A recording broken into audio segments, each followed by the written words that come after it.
All right. Hi, guys. Thanks for tuning in. Um, Glad to see you guys again. It's been a while with COVID and everything. Um, everyone, thanks to everyone for tuning in from everywhere across the country here. Thank you. Yeah, I just want to start off by saying, welcome to our session, celebrating the Lunar New Year with ACEL. This is hosted by the ACEL National Office, which consists of ACEL Phoenix, Las Vegas, San Jose, the ASU Collegiate Chapter, Southern California, as well as the U of A Collegiate Chapter. My name is Brittany Nguyen. I've been part of ACEL for 2 years now, as of last January. Started off by being a co-founder and president of the University of Arizona Collegiate Chapter down in Tucson. And from there, ever since I graduated last spring, I've, wanted to stay here in ACEL, as a young professional myself and, continue my journey here in ACEL. I'm part of the ACEL Phoenix chapter, so really appreciate that. And as far my day job goes, I am a healthcare recruiter, at Maximum Healthcare Services. It is pretty much a healthcare staffing agency located in downtown Phoenix. So I mainly just recruit healthcare professionals like RNs or LPNs, like mainly nurses for the most part. So if anyone's a nurse out there who needs a job, I'm your girl. Just feel free to message me anytime. I'd be happy to do so for you guys. And, since anyone tuning in right now, please comment below, like, where you guys are joining us from today.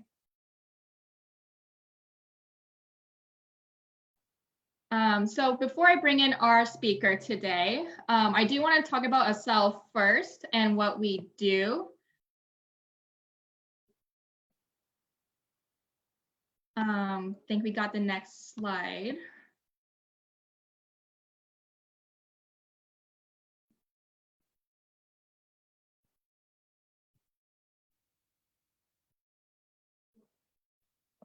All right, so about ACEL really, our ACEL goals are, cultivating and empowering leaders for professional excellence, connecting accomplished professionals for mutual success. So just to help out each other, engage and participate with the community at large. So in the larger sense, we want to help out not only the Asian community, but also others as well, geographically speaking, where we live. Inspiring leaders to make meaningful difference in government, education, business, and society, as well as empowering the youth and collegiate emerging leaders. ACEL is also the largest and fastest growing Asian American professional organization in Arizona, with 1 professional chapter in the Valley and 2 collegiate chapters. So the ones mentioned earlier, like ASU and U of A. And we've also recently expanded to Southern California, San Jose, as well as Las Vegas. So in line with our vision of a world where everyone has the skills and opportunity to lead, we lead with our strong values.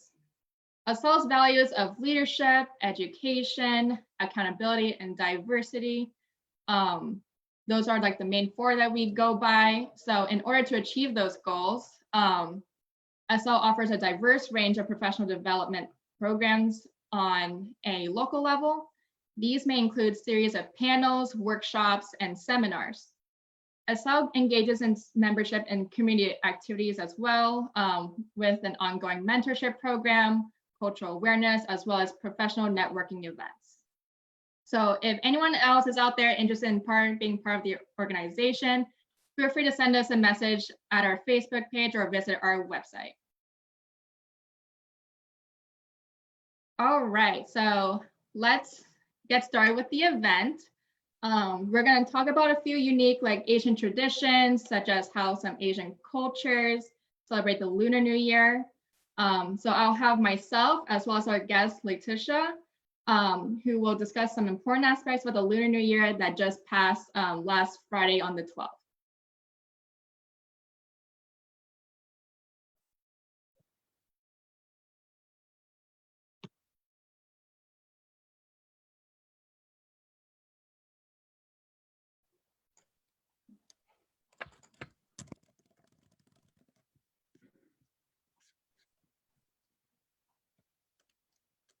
right, we're just waiting on Letitia here one moment.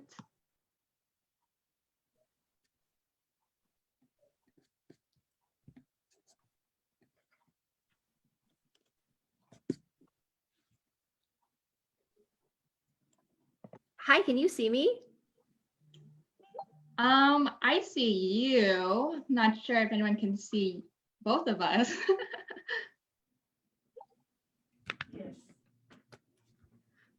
Okay. Well, I mean, we can just continue talking. yeah, sure. Like as we're going through video, I will start. And thank you so much for having me, ACEL and Brittany. It's so nice to co-host with you. And happy Lunar New Year to everyone. So today I wanted to talk about the traditions involved with Lunar New Year and hopefully have a conversation with Brittany about some of the unique things that we do and our family does so that we can keep this tradition alive in our community.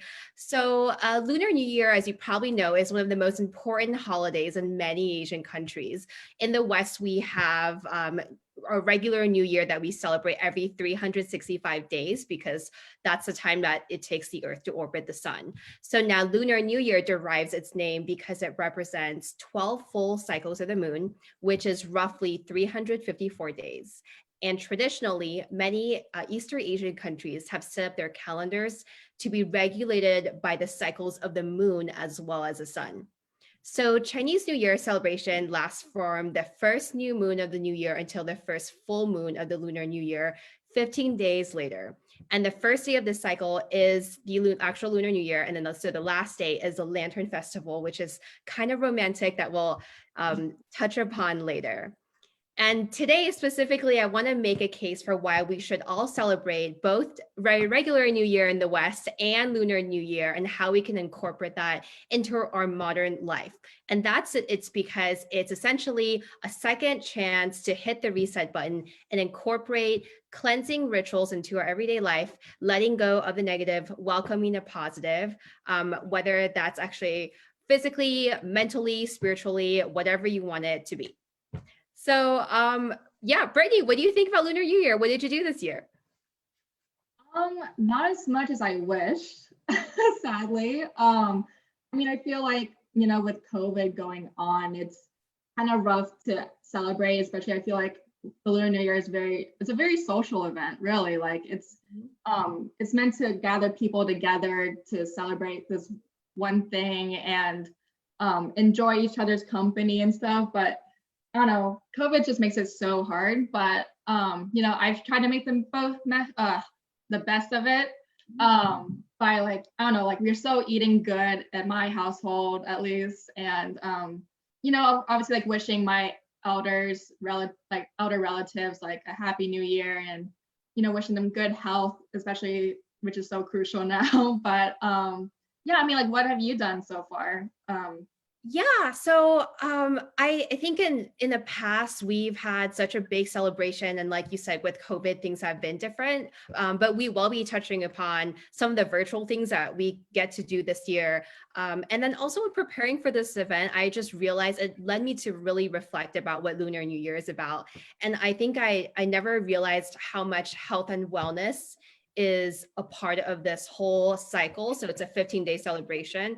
And I think it really comes down to just refreshing yourself and self-care. So I think that's something that we can all do this year. And after all, Lunar New Year is also about heading into the new. So back to the history and tradition of it, it's people celebrate it after months and months of this frigid cold winter, and then bam, you have New Year. That's about the dawning of spring. It's about having new hope and prosperity and a bountiful harvest. And how I think we can apply that to our modern life is when we look back at last year, there's been so much suffering on a global scale in our own communities, in our own country. But after all of this suffering and all this toughness of 2020, I hope we can emerge from that with a more prosperous year, more bountiful year with more renewed hope. So that's been my twist of what I think Lunar New Year means to me personally this year. Another thing I wanted to share with everyone is about the story of Nian. And in this traditional Chinese culture, this story is about this beast who would come out every single new year, and I guess would try to raid villages. But how villagers would kind of counter this monster would be to have firecrackers and lion dances and wear the color red, because those are the things that the monster would be scared of. So it's a celebration. It's the loud colors, which is why I'm wearing red today. And when we think about Lunar New Year, often you might see the lion dancers and the loud noises and firecrackers. Those are also the traditions that I grew up with as a child. But this is apparently why. It's because the monster will eat people if you don't wear red. So everyone has to wear red. And how we apply that to our modern life is that when we think about this big monster in our life, I hope that we don't tackle it alone, that we learn from our traditions, that we form strength with our community, and that we tackle life's challenges in a joyful and celebratory manner. So Brittany, do you know of any local events in Arizona where people can participate in Lunar New Year celebrations, whether it's in the past or now? Yeah, so I can talk about like my bit of experience, I guess, growing up here in Arizona. I still am. I'm part of like a Vietnamese Catholic parish. It's called like the Vietnamese Martyrs Parish, located, I would say like 27th and Northern. It's a pretty relatively big church, like around like 2,000 of us.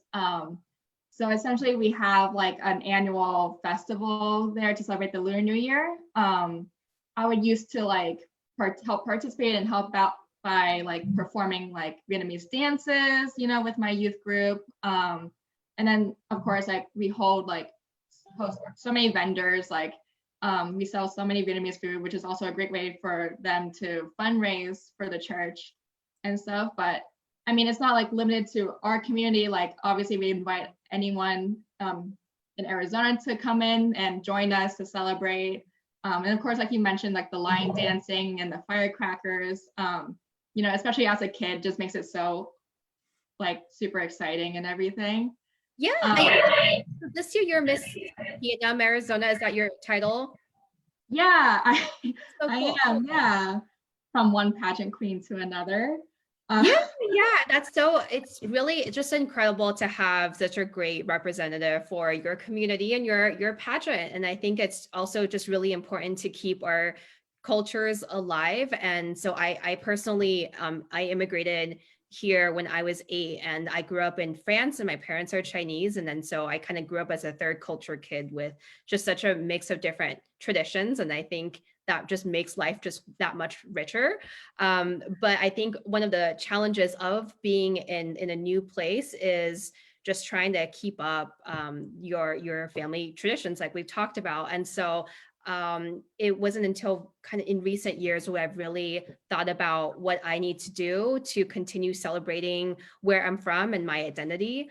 And by the way, this year, even though we have COVID, there are a bunch of events online that we can attend. So one of them is hosted by the Arizona Asian Chamber of Commerce that starts on the 20th, and you can check out their Facebook and their whole host of events there. And we also have Phoenix Chinese Week. So if you go on their website, you can see their virtual events that include food pavilions that highlight local restaurants. They have also paper cutting and fruit carving exhibitions. They have a tea garden, a virtual stage with performances, and also special craft projects for children, because you can't forget them. So, oh, sorry, were you going to say something? Oh, I was just going to add, like, if, in case if anyone can't celebrate virtually either, like feel like they don't have enough time, like, I feel like, even just supporting like local businesses out here in Arizona too, exposing yourself to new cuisines out here. I know we have like a ton, especially in the East Valley. Yeah. Super duper helpful. Yeah. I mean, that's like one way to celebrate too. Yeah, I think food's always a way to go. And I know there's also these bao and dumpling festivals that you can go to, and with more information online. So I also do want to talk about some of the rituals and customs that's involved in celebrating Lunar New Year. And they are it's like a very intense process. It's not only a 1 day celebration. So let's talk about the ways that Lunar New Year has changed since childhood until now. Brittany, do you want to start? I know you touched on it already a little bit. Yeah. Like I said, like I feel like as a kid, like it's such a really fun celebration, I guess. Like everything just seems so grand and exciting. Like I said, with like firecrackers and lion dancing, it just seems so eventful and super different, at least from my upbringing where I live in like a predominantly like white neighborhood. So that was something like I was really proud of growing up. But yeah, like I guess I would just learn more about I would take the chance to like learn more about my culture through these celebrations. I know like for sure, like even now as an adult, like I'm so excited to get like lucky red envelopes. Like who isn't? Yeah. So I remember that every year we would go out to this big dinner with our families, and then all the kids would receive the red envelopes. But so I'm an only child, but so my mom had to give out a lot of red envelopes to families who had a ton of kids. So if you only had one child, you're kind of screwed over. But but there are some other traditions I don't know if your family and your culture follows. So we're not supposed to clean on New Year's. And it's supposed to be this like day of rest. You're supposed to eat certain things, which we'll talk about later on. And a big part of it is, of course, being with family and celebrating this concept of togetherness. And it's just the preparations are so extensive that some people prepare a month in advance. So does that ring true to you? Is that a thing? Yeah, I mean, I feel like around like January-ish, yeah, I would say like a few weeks ahead, like we are definitely bookmarking that in our calendar for sure. But yeah, I agree. Like cleaning the day of is like totally like prohibited. Like it's so taboo at my house at least. Like because I guess apparently like you're supposed to clean up leading up to the day, so that way you're preparing for the new year to ring in. But if you clean the day of, or I think even like the consensual days or consequential days after, it's like as if you're sweeping away like the good luck or like the success that you have, which is it's kind of crazy like how superstitious we are, but here we are. Yeah. And so as I said, I grew up in France, and my parents had this huge Chinese restaurant. And so I remember just growing up with a lot of these like festivities and the lion dances and the firecrackers. And hopefully we can revive some of that post COVID in our own community in Arizona in the very near future. So let's move on to food, because food is such a big part of it. And so what are your favorite foods for the celebration? So hopefully we can both chime in on this one. Oh yeah, this is my favorite part of the segment so far. Yeah, I like for example, I mean like this past New Year's, like last week, I've actually made like pork belly, like crispy pork belly. Did it in air fryer, which is very millennial of me, I guess, but it was super good nonetheless. And then my mom also made like roasted like Peking duck. So super delish. I feel like it's always like the most fatty, like savory foods you can eat. Where can you get here? Sorry, what? Where does she get the duck? That's a great question. Like, do they not have it? Like, I assume they have it like Asian supermarkets around here. Yeah, okay. Yeah, but we usually eat that, or like we eat, at least in Vietnamese cuisine, we eat this thing called like bánh tét, which is like it's literally named after like the holiday. But essentially it's like a pork meat filled with wrapped in like a glutinous rice shell, I guess, and then you kind of just fry that up. Again, super fatty, not the best for your health, but that's only the only way to celebrate, right? Yeah. So I know that in a lot of Asian cuisines that it's people, like people kind of see it as a lot of fatty foods and fried things, which is definitely true. But what I also found interesting about the ritual in the 15 days is that there are days for cleansing. There are days to eat really greasy, fatty foods. And then a couple of days later, you're supposed to eat something very light and healthy. And so it's to maintain that balance. But when I did have this phone call with my family, asking them about the foods that they ate, and they went onto this whole, just like this whole, I guess like 30-minute thing telling me, you know, you're supposed to eat noodles to represent longevity. And I definitely remember that growing up. Oh. And actually today, you're supposed to eat noodles today. So when I woke up today, my mom was also like, you need to eat noodles today.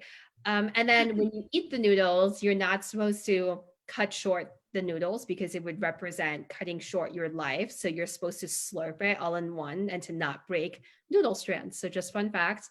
Oh. As I said, all the foods represent this different element of Lunar New Year. So you have the gluttonous rice cakes that represent abundance and success at work.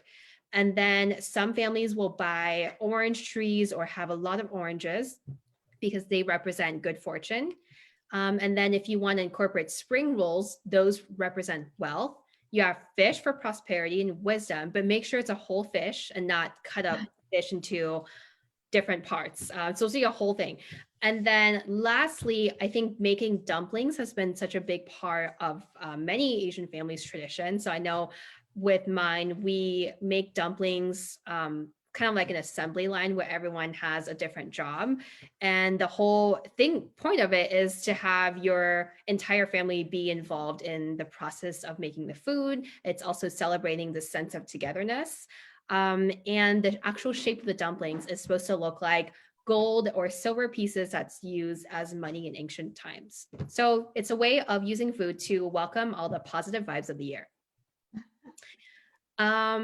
So I know in the past, and I've said that the Lunar New Year celebration lasts for 15 days. So it's kind of like the 12 days of Christmas, but in Asian cultures, each day we do something very different. So I thought that Brittany and I could tell you about what each day entails.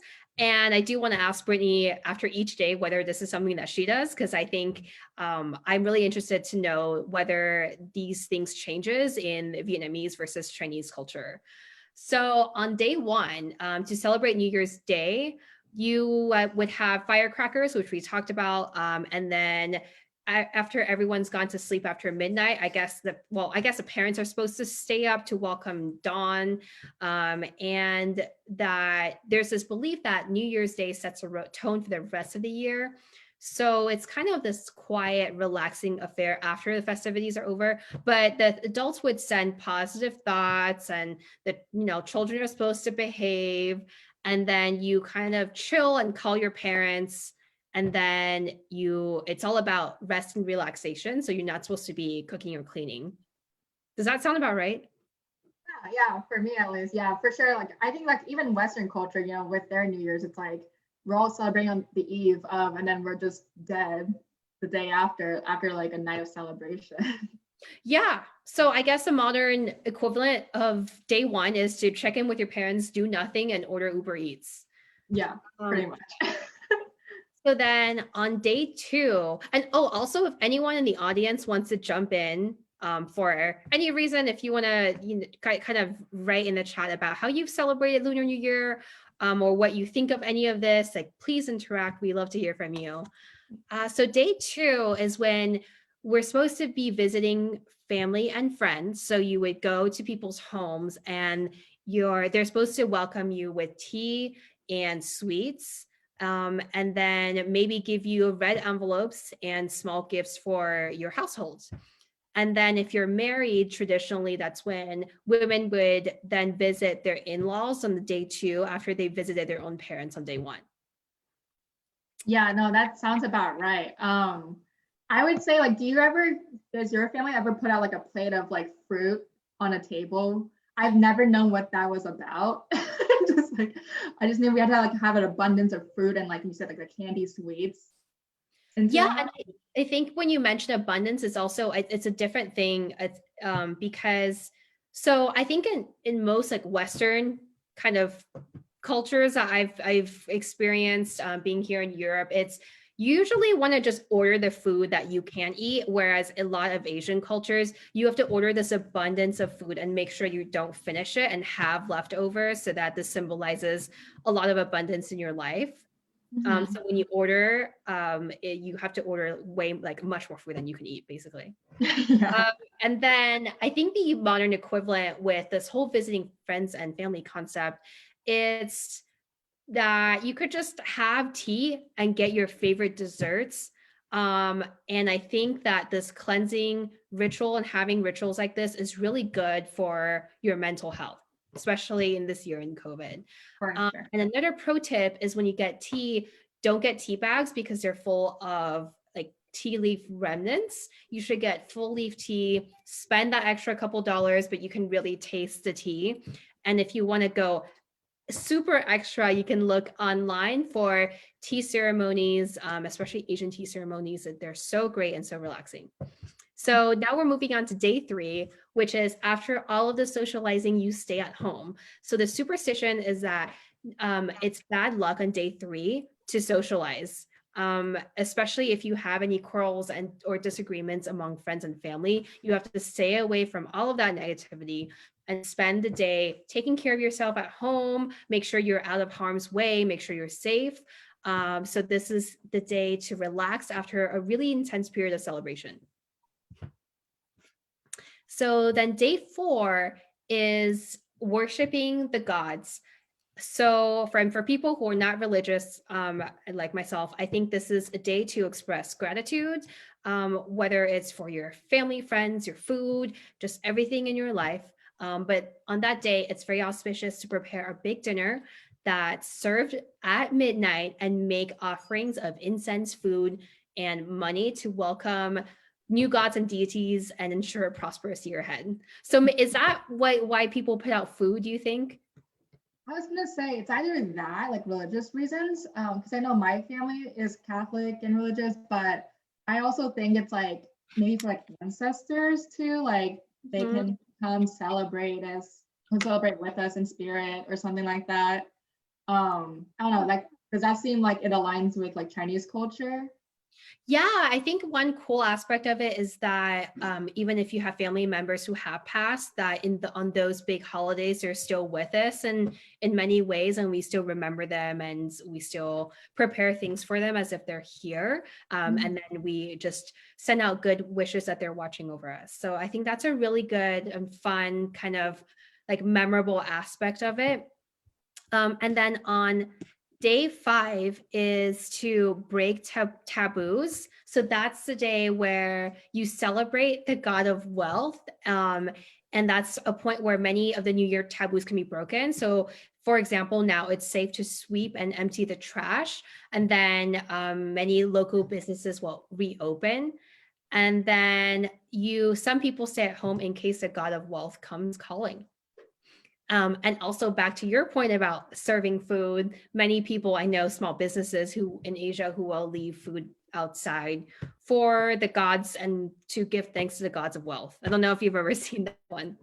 Oh yeah, I used to work in a restaurant too, actually, like a pho restaurant, and they would randomly serve like a bowl of pho, they just put in front of like Buddha or something, and Yeah. stuff. But it's like obviously to me like that's super normal, but then like I can't imagine like to anyone else who doesn't understand Asian culture that well, like they're like, why is there like a bowl of pho like laying on the floor? Right. Yeah. And obviously don't eat it. I assume it's really bad luck to eat like a food offering that's supposed to be for God. So Yeah, 100%. Yeah. and then day 6 is to send away the ghost of poverty. And I think this one is very applicable to us. So after we've welcomed the god of wealth on the 5th day, the 6th day is used to send off the ghost of poverty. And that's when we would discard old clothes, clean out the garage, and you just push away all of anything bad, all the clutter, all the negativities. And this is also a good way to do like just like a spring cleaning, to donate items that you don't need. And this is a time when I will do a shout out for the Vietnam Veterans of America, who and their organization will come to your house and pick up donations. And I think it's very important to find an organization that you feel that you really connect with and that you want to give to, whether it's items or financially. But they are fantastic. And this is kind of our call to get rid of everything you don't need in your house.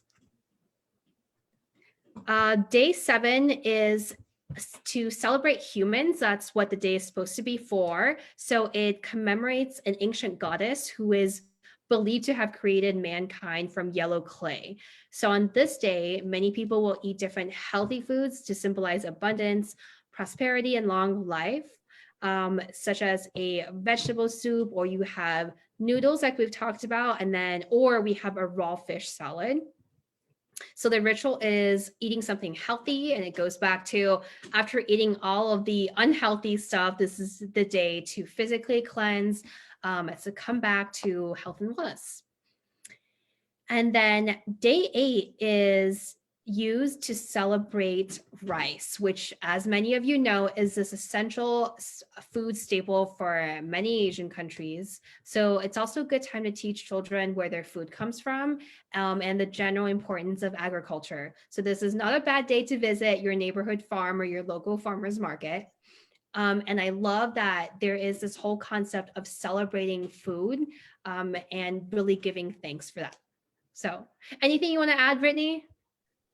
I mean, like, I totally agree. Like, I think, rice, like you said, it's a staple, and I think it's so simple, but yet it's like we eat that pretty much like every day as an Asian American. But yeah, like I said, like I think that can also translate to like even anyone in our generation, like always remembering to think back to your roots and, remembering where you're coming from and humble beginnings, things of that sort. Yeah. And also I see from our comments we have Franklin Chang, who says Happy Lunar New Year and shout out from Huntington Beach, California. Hello, welcome. And then we have Amanda Wu, who says I celebrated New Year by seeing my family eating pork, duck soup, spring rolls, and noodles too. This is making me So we're almost at 15 days. We're on day 9. And this day 9 is the birthday of the Jade Emperor, who is the supreme deity of Taoism. So on this day, it's marked by more feasting and offerings in his honor, up and including a sacrifice of a live chicken. Maybe if you don't want to sacrifice a live chicken, you can possibly put a whole chicken into your air fryer, but I'll leave that decision to you. So for days 10 to 12, we have even more feasting. So you can see food is such a big part of this. So this is a time where you go back to visiting your friends and families, and then you just enjoy the whole eating, drinking, and merriment.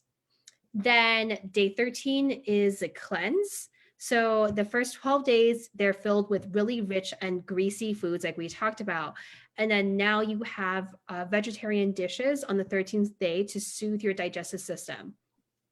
And at this time, it's kind of exciting because on day 13, you know that the Lantern Festival is 2 days away. And this is a time to prepare for the Lantern Festival, to go shopping. And by the way, Amazon, they actually do have really nice lanterns.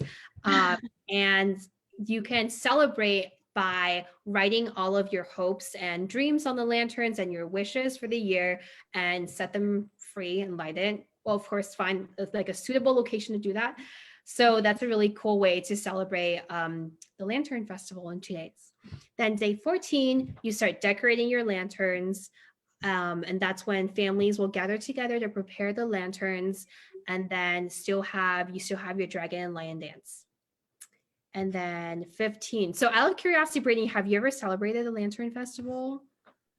I don't think I have. I know like in Vietnamese culture, we have like a mid-autumn festival that does that's very like it has a huge emphasis on lanterns and doing that with the kiddos and stuff. Not sure. I think like Chinese culture has the same thing, right? Yeah. Yeah. So I'm not. Yeah, I guess you guys have 2 days of the year to celebrate lanterns. Like I've actually never seen like lanterns as a huge component of the Lunar New Year. So that's actually super interesting. Yeah. So this day is also where it's supposed to be romantic. And if you have anyone that you have a crush on, you're supposed to invite them out to go on this romantic walk and view the lantern. So I think it's It's almost like Valentine's Day. I think there's another day of the year for that. But this day is really romanticized in a lot of traditional Chinese dramas. So really, really special. And also another great part about this day is that's when the moon is supposed to be full. So you're supposed to go enjoy the moon with people that you care and love. So it's just like a great day. And you're also supposed to continue eating traditional food and also once again honor a family reunion. So do we have any questions from the audience? Does anyone want to talk about any of what we've talked about or ways that they've celebrated Lunar New Year or lantern festivals? Have you ever celebrated with the lanterns? I haven't on the actual day, the Lantern Festival day, but I have gone to Taiwan and set off lanterns with friends and family, and that was really, really fun. And we were doing it on a train track, and this train would randomly come and people would run away. I don't think it was the safest thing to do, but it was super thrilling. And then you would light them on fire, and then you can see it go up in the sky. So it was also this very meditative and relaxing process. Yeah, no, that sounds so beautiful. Like I'm like imagining like the movie Tangled, like when Rapunzel like sets up all these lanterns. I've always wanted to do that. So if we have no questions from the audience, then we can move on to the next slide, I guess. Oh. We do have a question from the audience. Okay, the question is there a memorable time of celebrating the new year with family? Do you want to go first? Like, I think I feel like every year has kind of been really different. I'm trying to think of if there's like one particular time. I don't know. So I think I love the times when I would go over to my aunt's house and she would cook this whole table full of food. And that's also where I learned about what each dish would represent because she was very in tune with that. So we would have some of the traditional dishes that I talked about. And that was the one, or I guess it was the very few times during the year where my entire family would gather together and we would be wearing red. And then all of the adults were playing mahjong until 4 a.m. and no one would sleep. So that was really, really fun. What about you, Brittany? Yeah, so I think probably my most memorable times were for sure, like obviously with family. I have like a lot of family in California, for example. So I usually visit like my cousins over there and my grandmother. And it's like really nice just because since I only have like one older sibling, it can get lonely, but having like a whole household like with so many people, it's always super fun. But yeah, we would always like take turns like wishing the elders like, prosperity and health and that, and we in return we get those red envelopes that we love, and then after we share a meal together, I think one of my favorite things to do as a kid, I mean, if you have a gambling problem now, but there's this actually a gambling game in Vietnamese culture called like I'm probably gonna butcher this, but it's like bao tom cua cá, which just means like there's like a 6 pictures of like a gourd and fish and crab and shrimp, and essentially like you just place bets on 3 dice that like roll, and whichever it lands on, like then you earn money. Basically, you just oh man, I'm coming over to your yeah, like if I place like $2 like on a shrimp, then if there's 2 dice that roll a shrimp, then you have to double my money essentially. Like it's I like that. And we have more questions. So we have, do you still get lucky envelopes as an adult, and how will Lunar New Year change when you have your own family? So I will quickly, I see we're having too much fun. We're out of time almost, but I will quickly answer that. So I haven't gotten anything in a physical red envelope this year, but my mom is giving me some money for Lunar New Year. Hallelujah. Thank you, Mom. And I will be using it on a shopping spree to buy new stuff because you're supposed to wear new clothes. And the second one is, how will Lunar New Year change when you have your own family?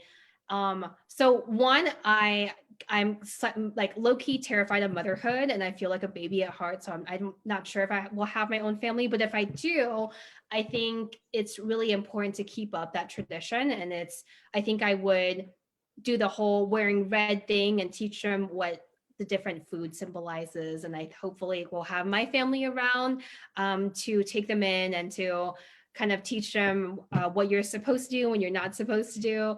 And also, I think the dumpling making process has been a really fun family tradition. So I would involve them in that. And of course, I would be giving all the kids red envelopes and saving money throughout the year just for that. So Yeah. yeah. I'm the same way. Yeah. Like even me as an adult, I like, get red envelopes from my parents and everything. So yep, shout out to the parents always for that. And I mean, like, I wish I was able to do it so with my aunts and uncles too, but of course, like I can't travel at this time to do that. And yeah, so like with the family, once I have my own family, yeah, for sure, I'm the same way. Like I definitely want to teach them at a very young age, like to normalize these kinds of celebrations and expose them as such. I definitely want to dress them up in like very cute outfits, like the traditional attire that we wear. And if I get a dog, which I intend on getting a dog, like I definitely want to dress up like those line dancing ones. Yes. That's just for my enjoyment. That's probably the dog can probably like shake it off as much as they want, but I don't care. Like I would love feel to you. But I think overall there is this sense of, there is a struggle, I think, with being from different cultures or being an immigrant and trying to keep those traditions alive, especially if you're in a state with a very small, API population and very small Asian population. I think for many years it was a struggle to kind of figure out, I mean, first, do I even want to celebrate it because no one around me is really celebrating it? And also two, where do I get all the stuff to celebrate? So I think now, especially reflecting on all the years that I've missed out when I didn't celebrate it, I think I will be taking more proactive steps to actually make sure I do celebrate that and to make sure I still am very true to where I'm from and my own values, and also be able to incorporate that in my own modern life, is to go through those rituals of cleansing, even if it's not, if I don't follow it day to day, but I think it's important to just have that as a reset button. And I think after New Year's, if I don't follow through on my New Year resolution, then Lunar New Year will be my second chance at like redoing that whole thing. So that's how I'm gonna do it. And then we have another question. Someone says, during the Indian New Year, people look at the mirror to symbolize introspection. Is it used during Lunar New Year? Oh, wow. That got way too deep. I want to, okay, this is just fun. Jokes aside, I guess, like introspection is just something I try to practice every day. Which I feel like, like you said, like the Lunar New Year as well as like the Western New Year too. I feel like it's always like a reset button for things. So it's not hard to believe, like, for Indians that like they do so just to reflect on themselves and their lives and, ways to improve their lives and, hope for the best for the upcoming year. I feel that's like always the common theme amongst like any culture, regardless. Like, do you have any thoughts, Letitia? So I have never heard of that for Lunar New Year, but I think it's a very cool concept. And I think I do feel like introspection should be a part of our daily lives, or at least a once a year ritual is definitely needed. But no, I don't think that's an official thing, but we can make it a thing, Yeah. Do we have any more questions? What was I gonna say? I was gonna say something and I totally forgot what it was. Oh yeah, today, this year for Lunar New Year, I went to my office and I was handing out these little, you know, those Chinese charms with like little jade. It's like these fake jade Ah, up on it, but it's really cute. And so my new thing I started is that every single year for Lunar New Year, I will be handing these out. So hopefully, we can all get together physically after COVID when it's safe, and I will give people Lucky Charms because we all need that.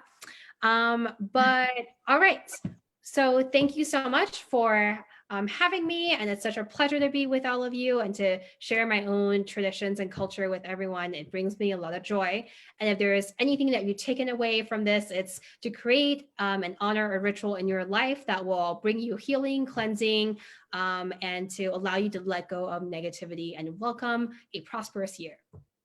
yeah, no, thank you so much, Letitia, for joining me today, and everyone else tuning in to, just watch us talk, I guess. But hopefully it was very informative for everyone. I like to just, give a shout out to our volunteer Jason and connecting us with our Letitia and the event planning. Thank you to Amanda, Jessica, and Faye for organizing the event. Thank you to Pranav for running the technical aspects, and Nicole and Ashley for running the marketing portion. But yeah, if anyone would like to stay in the loop or be more involved with ACEL, you're more than welcome to join us as a member. Like mentioned earlier in the beginning, we have chapters in Phoenix, Southern California, San Jose, Las Vegas, as well as the collegiate chapters with the U of A and ASU here. The process to join is pretty easy, and the information on what membership can provide for you can be found on our website shown right there. But other than that, do you have any other closing remarks you want to say, Letitia? I think I've said it all.